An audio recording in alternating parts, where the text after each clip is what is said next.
All right, Dad. So seriously, I didn't plan to see you down here today, but now you're here. Yeah. And it was Yeah. just a perfect thing. I'm interviewing everybody else. What a logical person to interview, my dad. And we've done this over the years, but differently and on different things about your life and so forth. So how did you come to Laguna Beach? How did we end up here? Well, we ended up here because where you were born, which was in Palm Springs, Yeah. I was the on-site architect for the construction of the St. Teresa's Catholic Church when I worked for Bill Cody, Yeah. a famous architect in the desert. And the stained glass artist who did all the stained glass work in the church, his studio was in Laguna. What was his name? I know it. Jos but- Moss, Yeah. Jos Moss, stained glass. Yeah. His son, Dirk, has taken over his business now that Jos has left us. But I came here on a couple of weekends to work with him in the studio because I had never done stained glass work before. Mm-hmm. So I had some soldering, welding experience from my dad, but this was different, lead stained glass work. Mm-hmm. So I stayed with him, worked in his studio, and then they came and installed the glass at the church. Now this is 1968. Okay. So, after I did my stint in the desert for a couple of years, my experience at Laguna was so terrific and enjoyable. I said, we're going to go there and start my own business, and that's how we got here. What was the secret to your success in a way at the beginning? Like, we didn't have social media, there wasn't advertising, things like that. Oh. You were hands-on. Were you building at the time as well, or were you just an Yeah. architect? What'd you do? I was, with my background in education and experience, I was designing and constructing. So I did both because I Yeah. could control the whole thing. Yeah. If you really wanted to control the outcome of something, you took it all the way from design to completion. Mm-hmm. And then I did 2 spec houses, which I sold and made $1,000 on each one. Mm-hmm. And my realtor made $1,000 to sell it. Those So damn realtors. I didn't know if I should be an architect or a realtor. What were you doing around town for fun back in the 70s? Well, when you guys were little, I volunteered to be an assistant soccer coach. Okay. And actually, going back to publicity and marketing and all that, everybody I met and did business with was because of my association with the kids in soccer. Yeah. AYSO. Yeah. If you remember that. And then I was a coach at Little League, and I just helping kids. Yeah. I met all these parents, and that was my market. Not deliberately, but it ended up that way. Yeah. So in those days, all my clients were school teachers, laborers, workers, carpenters, contractors, and then we just morphed into larger projects, which today are some hotel hospitality work. We did some work at Montage for many years.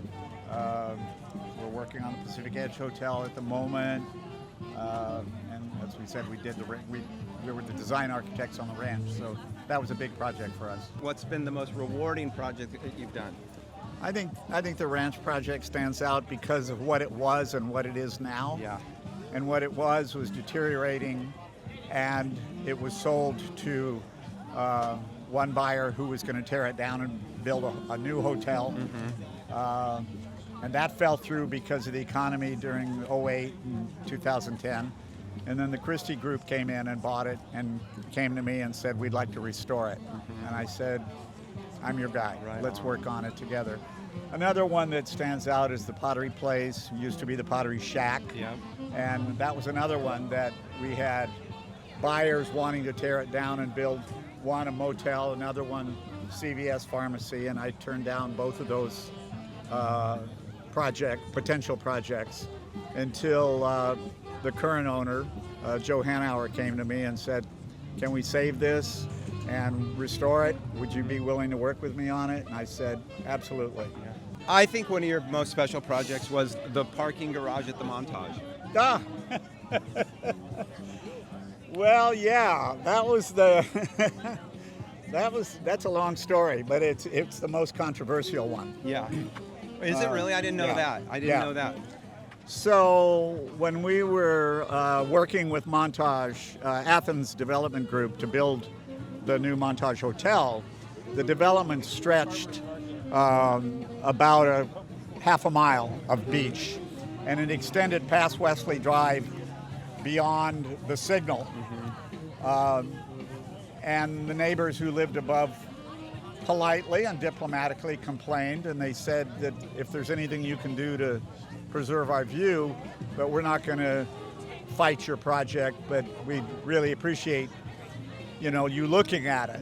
So I took the president of the company up to their house, and we sat in the couple's kitchen and looked out over Wesley Drive signal and saw the stakes that they had put up for the development of the hotel. And he asked the owner, he said, where would you like the building to stop in order to preserve your view? He said, well, in a perfect world, if you could pull it all the way back to the signal, I know you'd lose a lot of room, so I'm not going to ask for that. So we said, well, let's give it some thought. We got in the car to leave. The owner turned to me and he said, Morris, we're going to take down all those buildings all the way back to the signal. We don't need them. And then we'll make that an open space park or a parking garage. So then the design architect for the parking garage designed this building, and they started construction on it. And it went up so high that it was imposing on their view the very thing we were trying to prevent from happening. So city councilman drove by, was stopped at the signal, looked over at the construction going up into the view, called me up and he said, Morris, I thought that we were going to try to preserve the view from those neighbors up the hill.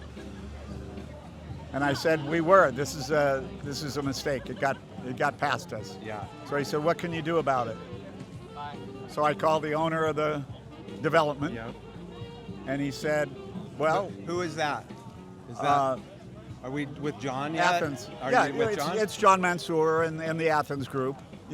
He was not the president of the operation, but he was the local representative and most active in the project.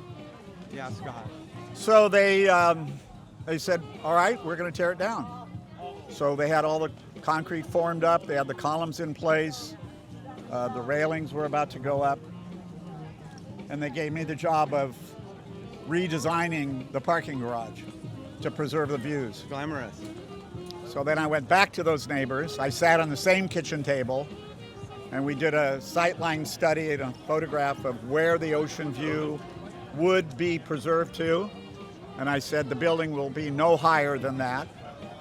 And then we'll have a grass park, so you will look over a grass park. And that's what's there. That's why you go down a ramp to go into the parking garage, and that's why the park slopes. Well, I think everybody drives by it and just goes, oh, what a great view. But to drive by and know what was going to be there, I mean, was that going to be a two-story structure? No. Or a single story, or what was it going to be? It was going to be level. The perception was that if they kept it level with Coast Highway, that it would preserve the view. But what it did was only preserve the view of the horizon. So if you really want to preserve the view of the ocean, which is the sand or the beach to Catalina, you had to lower it on an angle. Yeah. So we lowered it on an angle. And had it been at Coast Highway with furniture and umbrellas and things like that, it would have been not achieved what we were trying to achieve. It's beautiful. I drive by it all the time. We use it all the time. I got a lot of friends who use that parking garage on a regular basis. What do you think is the biggest challenge the city is facing right now as we go through, this period? Two of the biggest controversial issues are housing, both for seniors and for artists. The artists are what created and perpetuate the reputation of our town along with its natural beauty, and they're being forced out because of the cost of development of housing and rents and so forth. So how do we do that? The city is developing a housing program that they may be able to help artists with that. That's one. And then there's a committee that's addressing senior housing, because a lot of the seniors who've lived here for 50 years like myself, fortunately, knock on wood, I can afford to stay. But a lot of them have moved up to Laguna Woods and moved out of town because they can't, if they're renting, they can't afford the rent. So housing to keep locals in town and artists, I think, are the biggest focus at the moment. Dad, you have so much history and so much experience. I mean, to me, I take it for granted. I hear it all the time, but people, I mean, what's in there is so valuable, and you know. And we have to pass it on, so you have the same last name. You've got a lot on your plate. I better learn. I'm learning. We're documenting and learning more and more and more as we go. I love you, man. I love you too. Thank you for doing the work. Thanks.